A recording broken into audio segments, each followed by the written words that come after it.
So thank you, everyone. Okay, so we are going to move on to the next session. And let's see.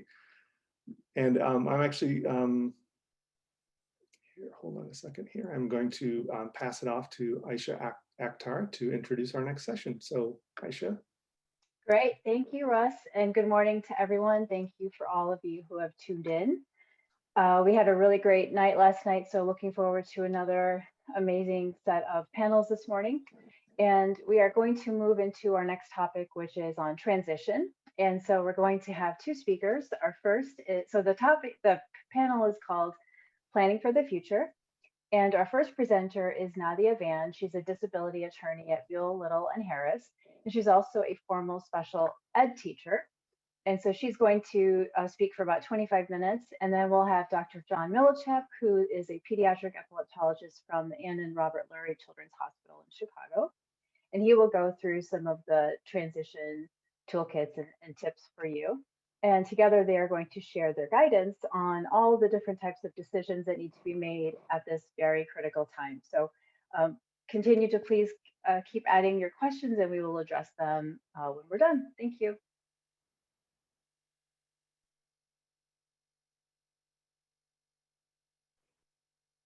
Good morning, everyone. My name is Nadia Van, and I am an attorney who practices in the area of special needs planning and estate planning.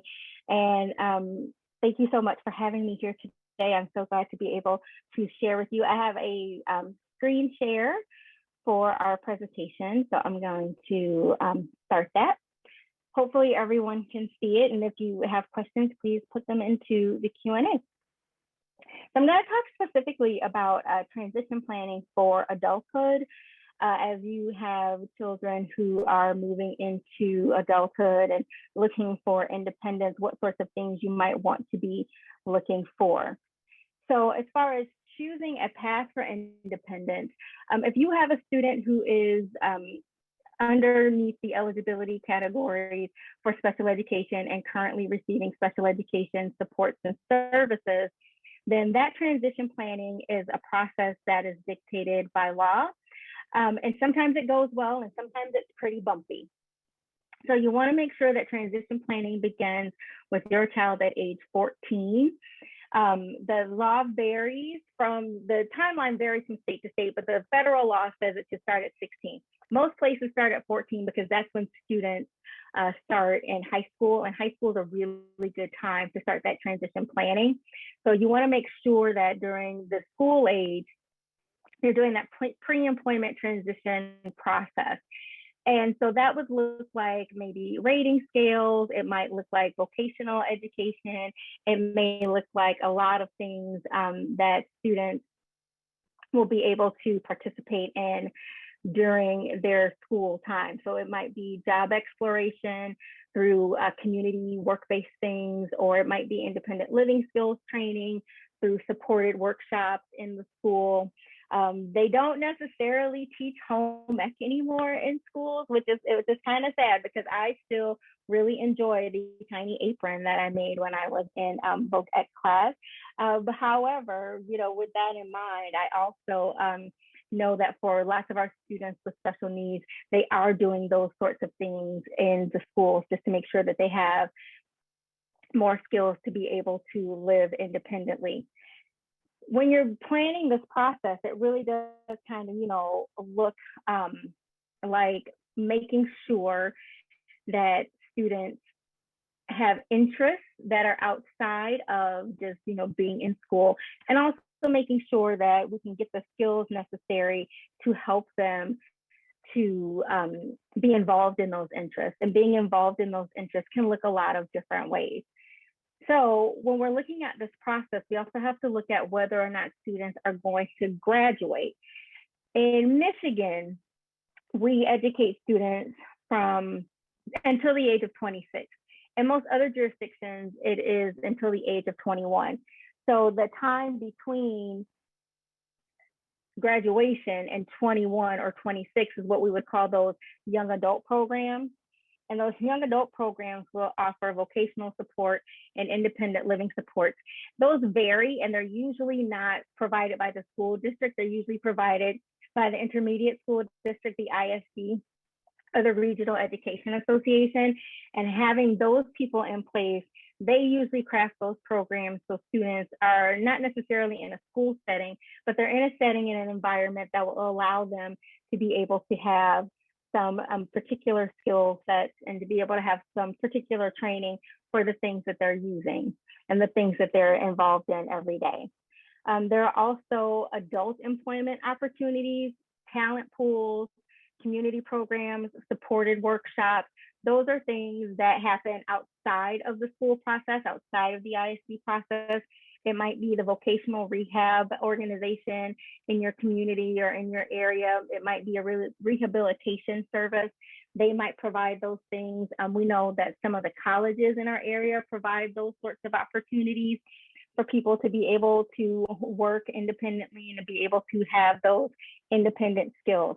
And so these are things that you would want to be on the lookout for. And the best time actually to be on the lookout for these is way before student turns 14. You want to make sure that you're being on the lookout for these types of supports and programs as soon as possible. We like to talk about transition. Well, when I was a teacher, I like to talk about transition to adulthood in the 3rd grade. And that seems like it's very early. That seems like it may even be too early to be thinking about it. But when you have a child that has a challenge, you know that this is not going to go away just because we don't talk about it. And so you want to make sure that you're starting to talk about those things as soon as possible, so that when you are going ahead and making those decisions, you have all the tools in your toolbox in order to be able to get those things taken care of. You also want to be considering government benefits. There is Supplemental Security Income, SSI, SSDI, which is the Social Security Disability Insurance, and also Medicaid. These all have income and asset limits. And so this is always something that you're going to want to be aware of, is how much money can a person have in order to qualify for these benefits. And also the qualification process. The qualification process is definitely one of those things that is a thorn in everyone's side. It is something that is not necessarily smooth and easy for a lot of different reasons. But one of the main reasons is, of course, that these are government funded programs that are run at the state level. So when you think about things being run at the state level, each state has its own sort of hoops and hurdles that people have to go through. And then when you also think about each state having their own hoops and hurdles, each county, each local government also has their own hoops and hurdles that people may have to go through. But the things to remember about both SSI and SSDI is that their qualifications are similar but different. For SSI, that would be anyone under 65 who needs the supplemental disability, who needs the supplemental income because they're not working or they have limited work. Having limited work means that you can still work, but you can't work full time. And then there are different levels of support that can be offered based upon whether or not you live independently, whether or not you live with someone. There are different levels of support for that. SSDI in particular is for individuals who have a documented disability with the onset before age 22. And you can also work with SSDI, but again, you have to make sure that you don't reach those income limits, those asset limits, and also that you don't end up reaching the threshold for work for the month, because there's an income limit. And at last check, it was about $1,300 per month. You can't make more than that, which is really, part-time work, maybe 2 days a week if you're looking at making minimum wage. Medicaid goes along with both of those. People who qualify for these two programs will qualify for Medicaid, and that's a way for you to get government insurance to be able to take care of your needs and to be able to have treatment options. The caveat to all of that, of course, is that adulthood begins legally at age 18. So regardless of your physical or mental capacity, Adulthood begins at age 18. And in order to be able to qualify as an adult, what you have to do is make sure that you are in a position to speak for your child, right? And so at age 18, regardless of whether or not you are able to make those decisions, the government says that you can't. And so we have to make sure that we plan for those things ahead of time and making sure that that happens. One of the ways that we can make sure that that happens is with a guardianship. And the guardianship 5 W's are, what is a guardianship? So a guardian is a person who's appointed by the court and given the power to make certain decisions about the care of another person. Anyone can be appointed as guardian. However, there is a legal order to the appointment of guardians. And so you want to make sure that you have that order taken care of. It usually does start with spouse, if there's a spouse involved, but after that, it does run to parents. Guardianship starts at age 18 and beyond. And then as far as why you would want a guardian, you would want a guardian if the person is incapacitated to the point that the appointment of a guardian is necessary in order to provide care. Guardianships don't have to be restrictive. They can be full or limited. Full guardianship allows for the complete management of a person's medical decisions, living decisions, financial decisions. It allows for that completely to happen. And a limited guardianship reserves some decision-making to the incapacitated person while allowing the guardian to make other decisions. A lot of times, we would prefer a limited guardianship. The court prefers a limited guardianship because in order to be able to give the person independence and give them, accountability and agency over themselves, allowing them to make certain day-to-day decisions, allowing them to be able to work, allowing them to be able to choose where they're going to live. This is the important piece for them. And then maybe the limited guardianship allows for the guardian to make contracting decisions, medical decisions, allows them to be involved in certain aspects, but it doesn't allow them to take over. Conservatorship is a way for someone to be in charge of financial affairs. The guardian can be the same as the conservator, and in order to have a guardianship and conservatorship, those are two separate processes. However, having those two separate processes doesn't mean that the same person can't be involved in both. Having a conservator is also a great way for people to be able to apply for government benefits because that way the person can be in charge of those benefits. They can be the representative payee. They can be the person that has control over all of the finances, and they can make sure that all costs and expenses are taken care of. So the process for both guardianship and conservatorship are very similar. There is a petition that you have to fill out and file with the court. And filling out and filing the petition with the court is a self-service process. A lot of lawyers will tell you that you have to have a lawyer to do this. I am here to tell you as a lawyer that you don't. It is a self-service process. There is a form that you have to fill out, and there's a form that you have to fill out. There is a medical report that has to go to the court, and then they set a hearing date. And between then and the hearing date, there is an investigation, and that's when the guardian ad litem will come and talk to the person who is the proposed ward, and will talk to the guardian to make sure that this is an arrangement that works. And then once that happens, what we will do is go to the hearing.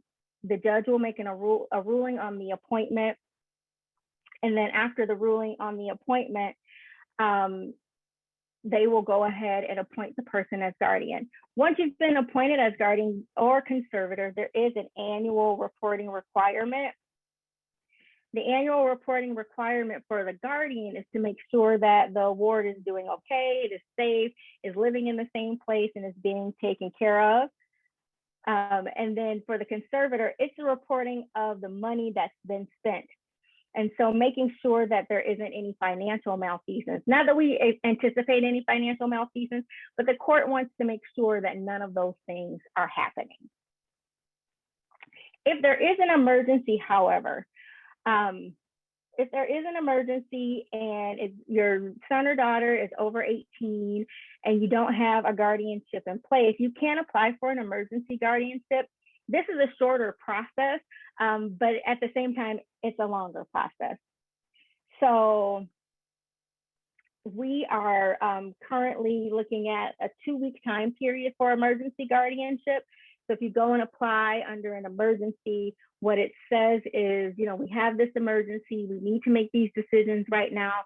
The person who would normally make these decisions is unable to make these decisions. Can we have this guardianship?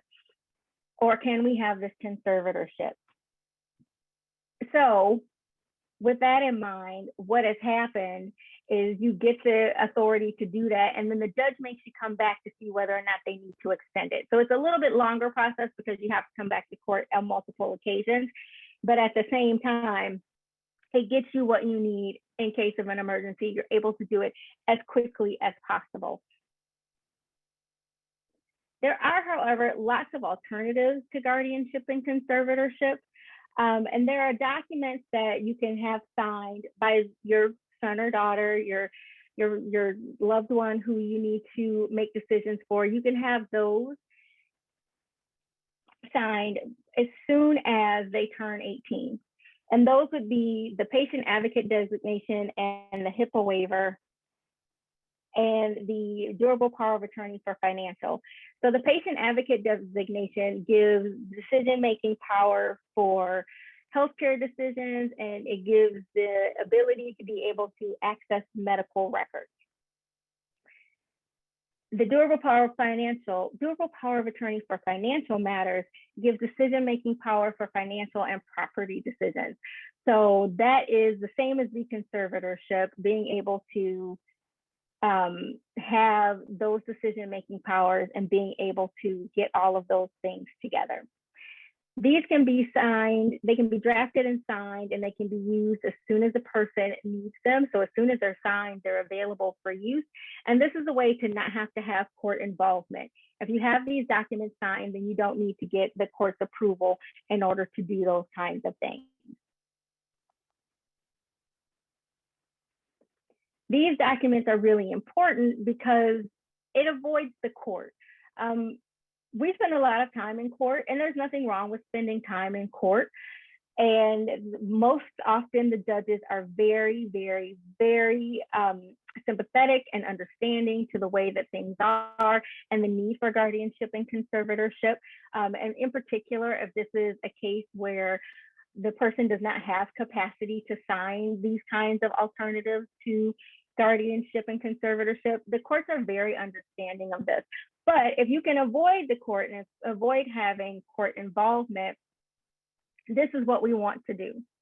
You want to make sure that you can avoid having the court become involved in all of the things that are out there. And you want to make sure that you can avoid having the court be a part of it if you can, because no one wants to have to continue to go to court every year. And if you have the opportunity to make those decisions, in particular, if you've been making those decisions now for 17 years, to have to run those by somebody else can sometimes be a jarring experience.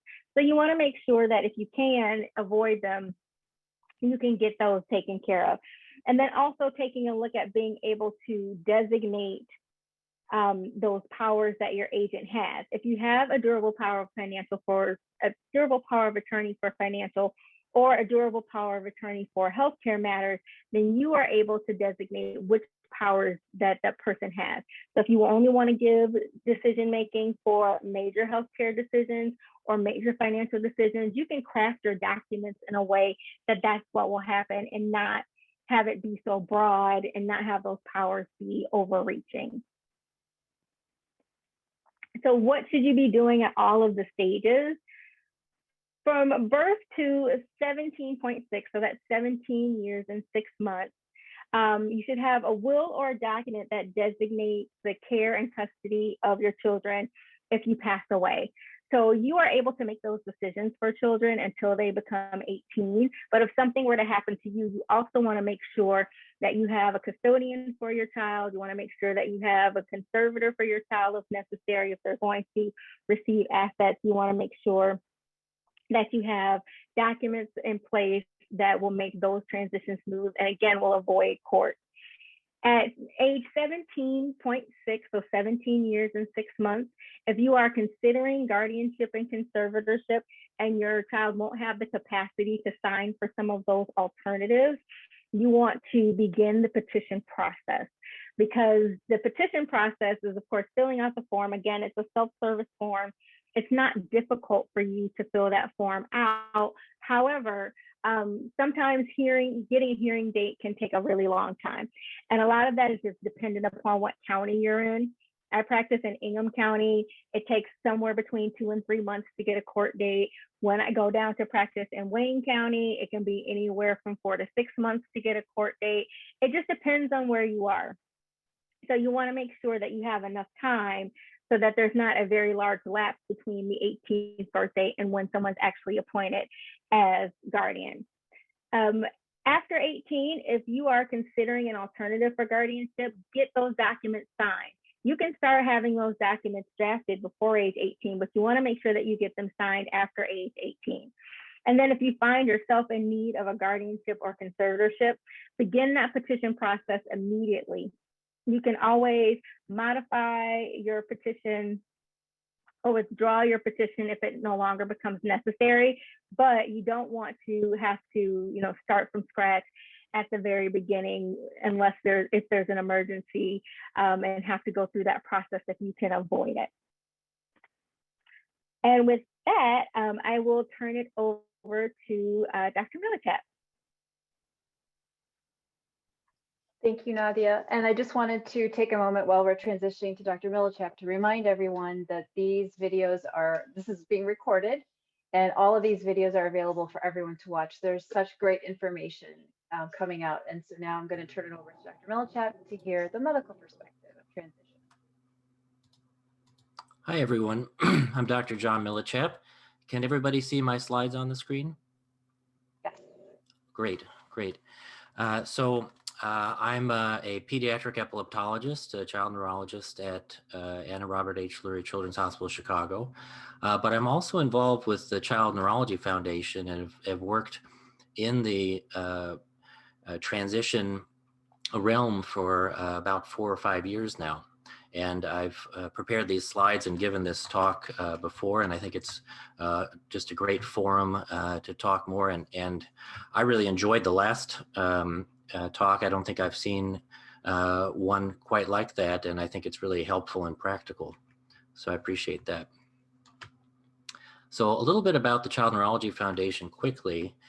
They have several initiatives, and for all of them, they convene, collaborate, and provide a center for people to come together and find solutions to problems and to support families and people with neurological issues of all kinds.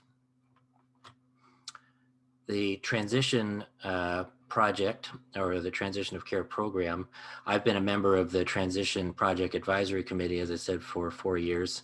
And this is really the project where some resources for transition were adapted from the GOT Transitions, which is the larger pediatric sort of generic transition program resources. And these 8 common principles were released in 2016 and have been available on their website since that time.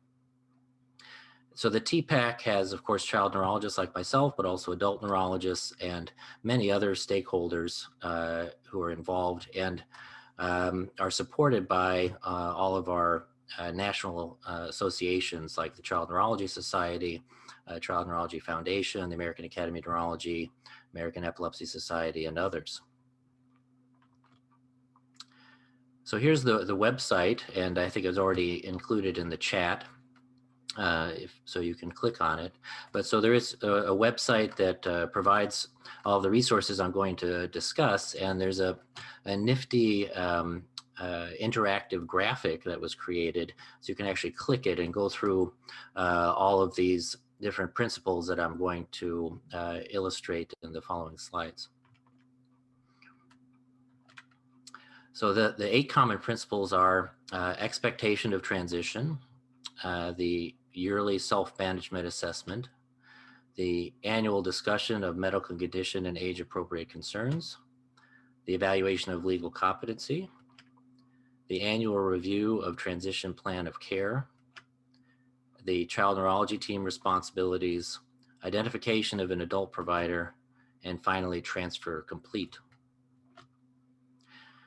So in 2017, I was involved in a series of videos where we had families and patients involved to illustrate the case examples of the application of these common principles. So I'll have a video playing as well, and I expect that the sound will play, and I will just maybe make sure that it is ready to play, and if, I think we can make it work if it doesn't. So each of these cases will show us how to use the 8 common principles and how we develop a personalized transition plan for the patients. So the first patient has a well-controlled neurological condition, epilepsy in this case, typical development, and is expected to live independently as an adult. So Kobe is an 18-year-old with focal epilepsy. The seizure started when he was 15. His MRI and his EEG were normal and controlled with 1 seizure medication. Early on, when he was adapting to his life with epilepsy, he had a few breakthrough seizures with non-compliance. At first, when I was diagnosed with epilepsy, I thought it was gonna kind of hold me back. Things I was like emotional about was my love for football. I had the big dream of playing in the NFL like so many other young kids. So did you hear the video? Yes, we did. Thank you. Excellent. It didn't work last time, so I just checked. And so I have just a few questions dotted in here. It's much easier when I do this live. So these are more rhetorical questions to think about. But at what age would you expect a complete transition? So I think, these are all reasonable answers. They're around the age of 18 or when we become adults. But as part of our program, we selected to finally complete it at least by age 21, if possible. So the first 2 principles, so I have little boxes here. I don't expect you to read the print. It's very small, but I'll just use these images as anchors to discuss the different principles. So first, the expectations of transition. And so the graphic will point you to the different resources in the toolkit. In this case, the transition policy, which I'll describe in more detail in the next slide, and the transition checklist. And then second, the yearly self-management assessment. Obviously, this occurs every year from the beginning. And that also includes the transition checklist, but then the self-care assessment. And in this case, Kobe can fill that out himself. And then if the person was unable to fill that out, the parent or caregiver can do it on their behalf. My doctor let me know, like, transitioning from a child to an adult, it would be a big step. I just, like, accepted it, gotta move on. So this is a sample transition policy that a practice can use. This would be a letter that would be handed to the family.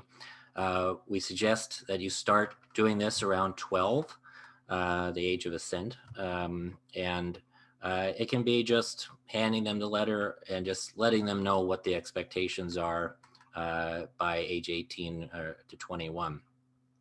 Just that there are, two different clinics or two models of care, and that there's going to be a process, and that multiple things will happen over the subsequent years. When we see patients every 6 months or even every year in some cases, it can be good to touch on this just briefly, at least, in all of the visits.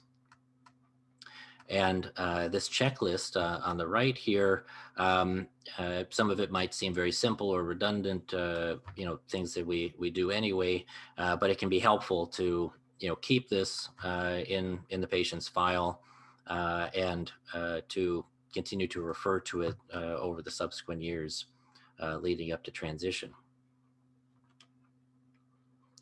Now, I mentioned the self-care assessments, and this is the sample of self-care assessment that Colby might fill out, or somebody with his ability. And the intent of this, is written here, is so that he to assess what he already knows about his health, what he already knows about using healthcare, and areas that he needs to learn about or get more help or instruction. So again, these are very sort of simple questions, and it might seem easy to do, but it's hard to remember to do this, or to know where to put this in the electronic medical record, even, so that we can refer to it. So the next three steps are highlighted here. The third one, we might use more personalized approach to the patient, planning different aspects of their care, things that might need more time to transition, for example, and certain specific aspects like genetic testing that I'll talk about a little bit more with the next case. And again, it has the same transition checklist and self-care assessment as the available tools. And similarly, the evaluation of legal competency, you got the long version in the last talk.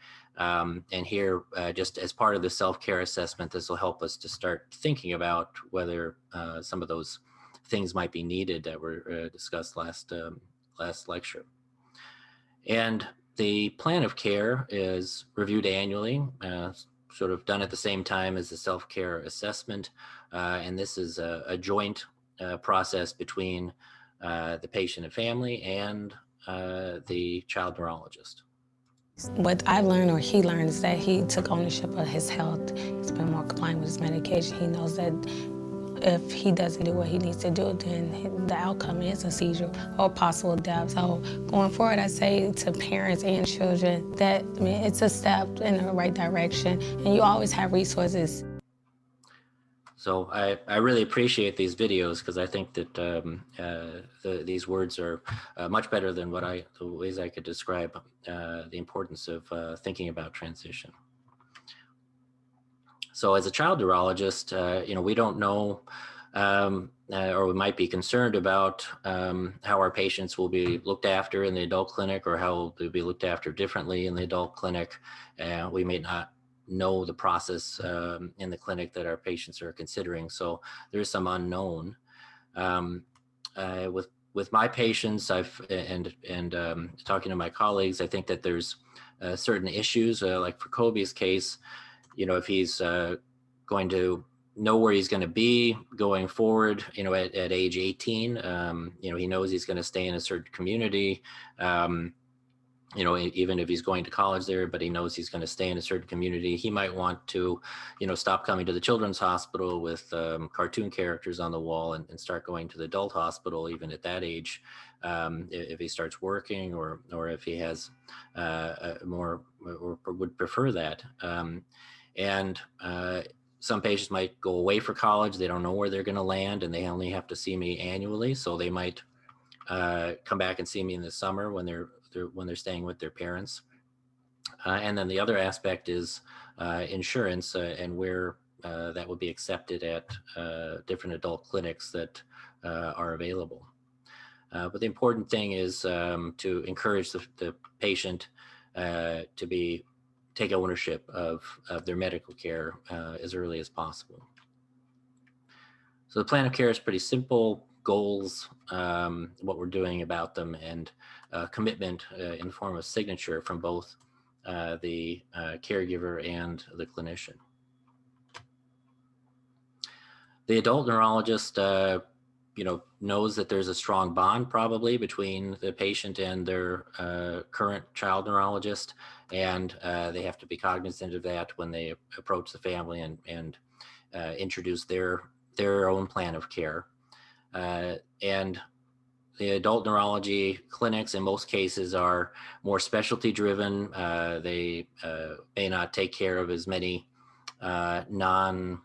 say epilepsy specific aspects of life just because of the way that the hospital and the clinics are structured and their training and practice.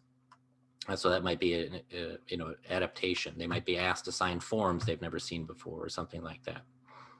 And these modules and the transition of care toolkit can make this a bit easier.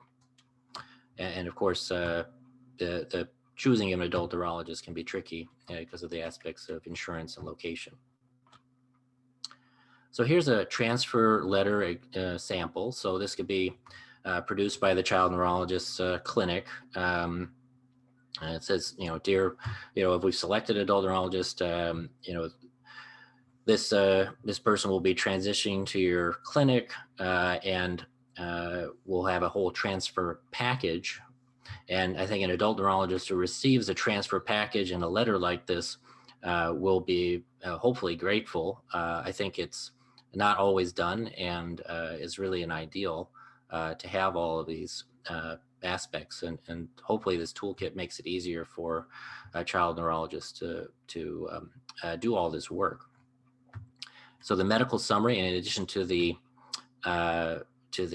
medical record, which is often difficult to get together, all the CDs of MRIs and EEGs and so on, as well as the written records are often difficult to get together. But you can also have the medical summary, so it has all of the important things laid out for the adult neurologist and for the patient and their caregiver.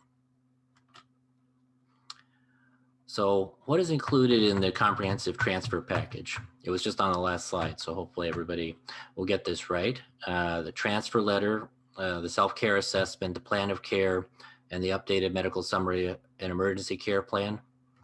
The answer is easy, all of the above. So all of those things are included. My message to be the other kids transitioning would be don't be afraid, take it, head on. As I continue to get older, I just this is like a part of me. All right, thank you, Kobe. So moving on to the second case, a patient with complex conditions, intellectual developmental disabilities, and not expected to live independently. It just sort of highlights the spectrum of different patients in our clinics. So Katie was 23 years old in 2017 and lives with cerebral palsy, epilepsy, and other health issues. In infancy, she was noted to be hypotonic, in other words, a low tone or not having muscle strength, and global developmental delay. At 4 years, she became more stiff or spastic and was diagnosed with cerebral palsy and a movement disorder. At her best, she walked with support and sat on her own, and she had more difficulty moving as she got older. Her first seizure started at 10, and she's had a thorough evaluation, including latest genetic testing, which has not revealed a cause. Katie has cerebral palsy of an unknown etiology. She also has other diagnoses along with that, epilepsy. She has something called cyclic vomiting syndrome, which she's been hospitalized for prolonged vomiting episodes. So that's Katie's mom, and she was very happy to talk about her experience with transition. So what age would you start to discuss transition? So like with Kobe, we would Even in Katie's case, it would be about the same, that we would start talking about it at age 12, even though it might seem maybe even more scary for families to consider transitioning. She just started having seizures when she was 10. So a couple of years later, the doctor starts talking about moving to an adult practice. I think we have to, be very careful about that discussion and let them know that this is a long process. So the different aspects of the toolkit are the same for Kobe and Katie's case. We still have the expectations of transition and the yearly self-management assessment. The real difference here on number 2 is having the self-care assessment filled out by her caregiver. So the parent or caregiver expectations, I think some of the things we hear very often is they would have liked to know the process sooner, even though I said that we should start talking about it early, between 12 and 14. Honestly, we probably don't, but we are trying to get better and trying to educate ourselves and also empower families to start asking these questions.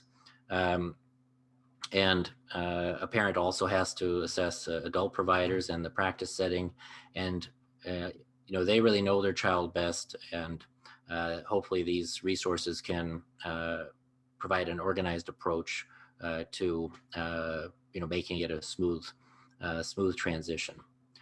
So 3, 4, and 5, again, these are very similar to Kobe's, except that the evaluation of legal competency will probably be, more complicated, and you can be sure that you'll need advice, like was given in the last talk, to know what the right thing to do is, but otherwise the resources are the same, just with different action items in the plan of care. The child neurologist has to recognize that this is a very slow process and can take several years. There's, often a large team at the children's hospital and multiple specialists. As Katie's mom mentioned, she has a lot of vomiting, cyclic vomiting syndrome, so it's probably followed by gastroenterologist as well, for example. And is in a wheelchair, so a doctor managing that. So there are a lot of people to move. And all these different aspects need to be gradually moved and with some coordination. I'd say the full transition probably took a good year. We felt like we were ready. We felt very comfortable with the doctor, and she was very collaborative and very kind, and we just felt like we could talk to her. And so obviously this is from the perspective of someone who's already made the transition, and just highlighting how long it can really take. So it's not something you have a visit on your 18th birthday and make it happen. So the adult neurologist might be concerned about taking on a complicated patient. They really have to partner with the child neurologist to learn as much as they can about the individual and how to share the plan of care. A meeting between the adult and pediatric neurologist is something that we aspire to, and it's often been very difficult. Difficult to bill for 2 providers in the same visit, but things are underway to make this a lot easier. And really with the explosion in telemedicine, this has made it a lot easier to have multiple providers together in the same visit sometimes. The first thing to do is to initiate the primary care transition. So find a family practice doctor or internal medicine doctor, somebody who will coordinate all of the medical issues. You don't want to show up at your neurologist's clinic and have blood pressure medications or some other type of care that's needed or treatment for the cyclic vomiting, for example, and expect them to take care of it. So the idea of multiple specialists and having that primary care doctor to be sort of the hub and then the spoke is probably what the adult team specialists will be most familiar with and be expecting. And I'll just use this moment to make a plug about genetic testing. This is something that's pretty new to child neurologists. We've been doing it for over a decade, but really the last 5 years has been a huge explosion in genetic testing. And I'll just emphasize that that whole exome sequencing or other genetic testing that was performed is different from, say, other tests like an EEG or an MRI. An EEG and an MRI are time locked, or they represent the appearance of the brain at that moment in time. They were interpreted, they were reported, and that is the final report. Genetic testing, on the other hand, although the sequencing, so all of the data is the same this year and next year, the interpretation of that data is changing rapidly. So if you had a negative whole exome sequencing last year, it might be worth it for your child to ask your neurologist or geneticist, has anything changed? Is there new information about my child's genetic data? There could have been a gene discovered that's associated with the condition that she's experiencing. So it's always good to reclassify or reanalyze the data periodically. I wish that I knew things a little sooner. I wish that I had had an organized system like the Child Neurology Foundation website. So thank you to Katie's mom for providing her insights, and that she expects it would have been helpful for her, although she had already completed the transition by the time it was available.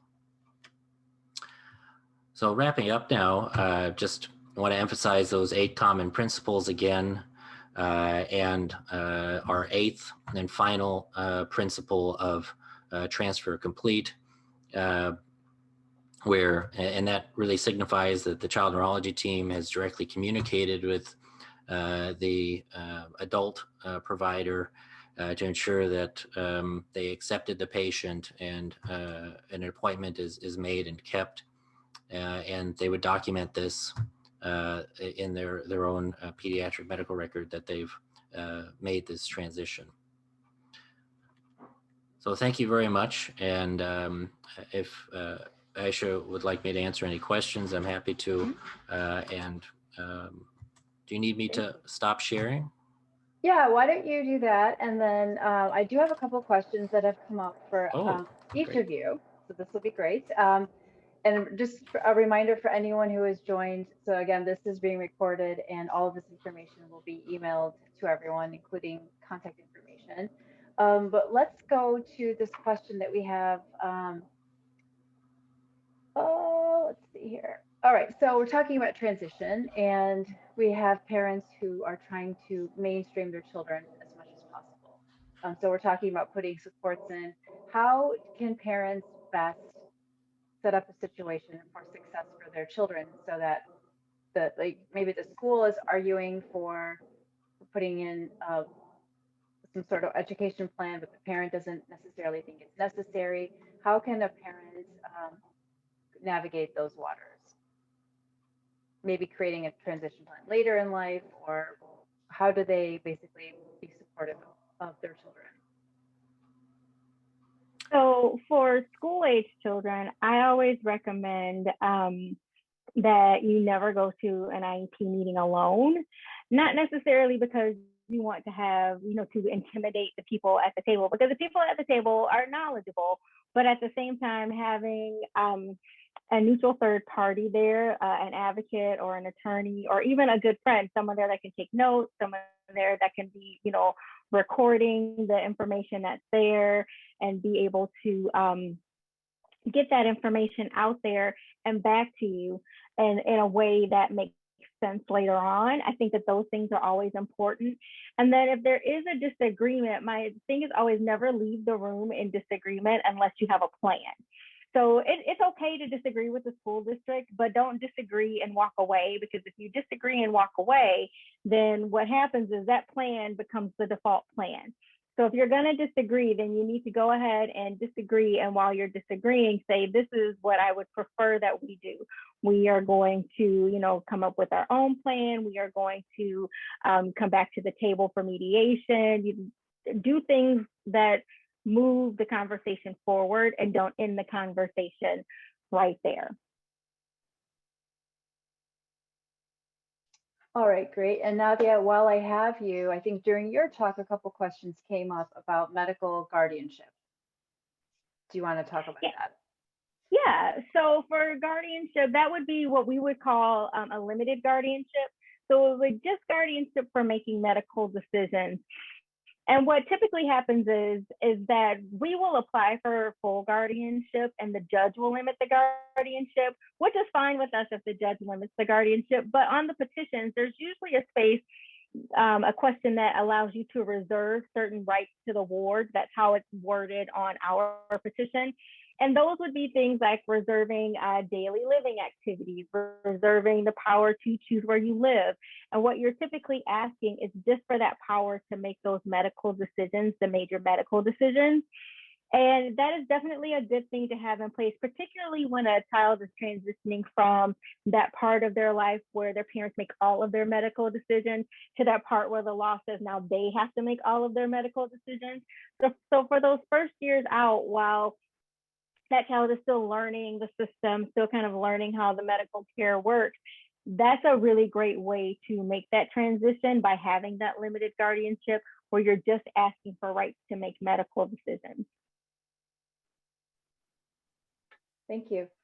And Dr. Milichap, what advice would you give to parents about any of their children that have more severe forms of rare epilepsies in terms of transition?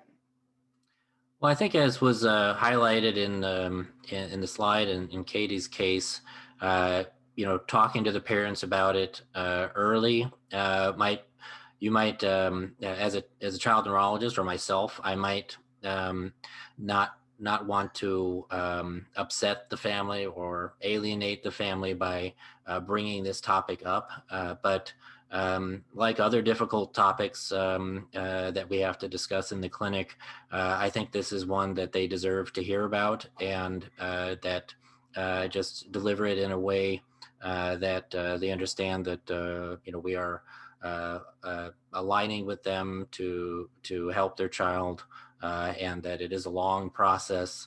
It could be a decade from when we first mention it, but they need to be prepared, and similarly, for patients like Kobe to discuss it early on too.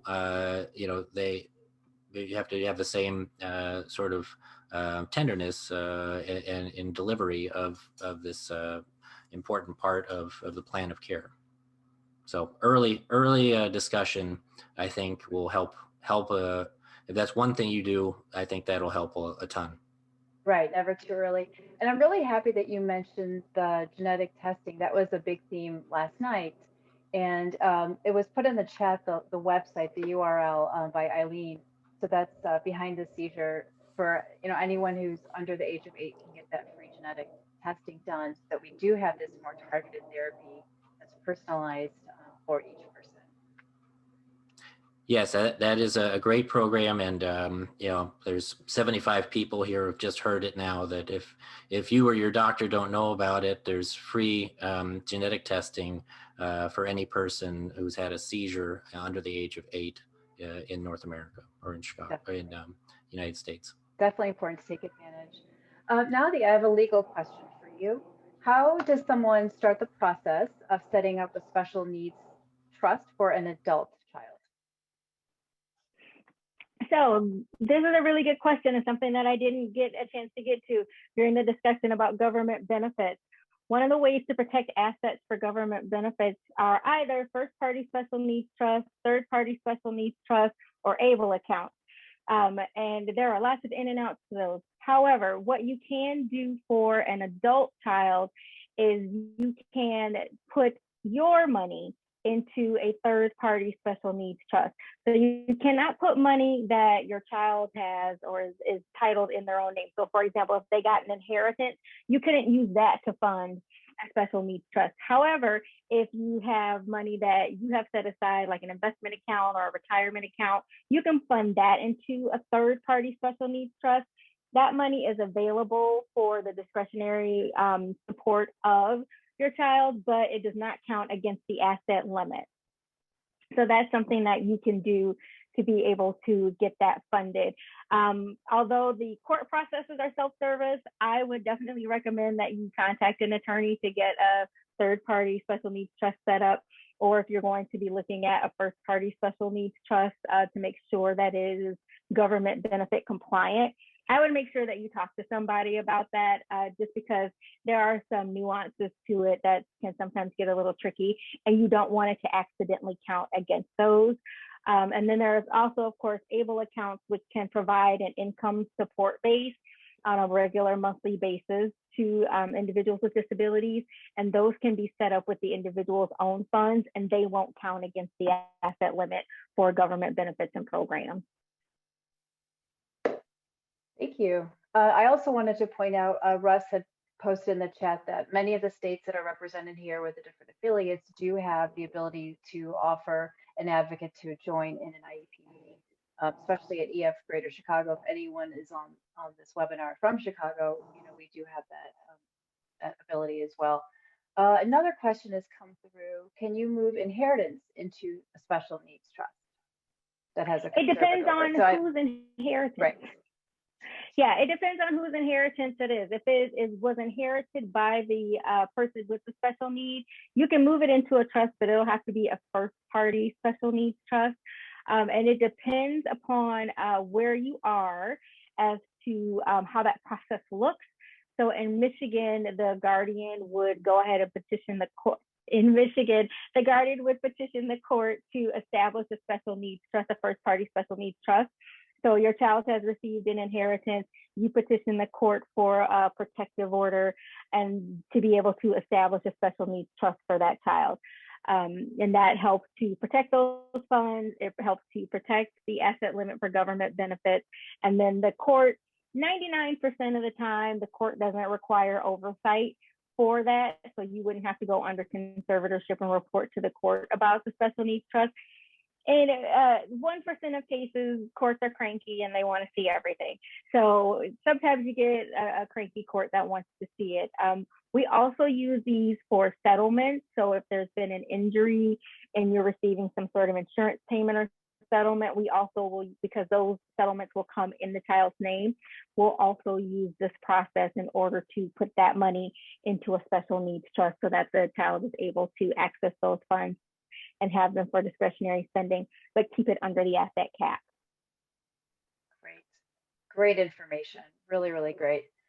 I think we are at the time to transition, pun intended, to the next panel. So I want to thank our panelists, Nadia and Dr. Milichap. Again, all of this information is going to live live on the website, so please definitely tap into all the resources that were given today.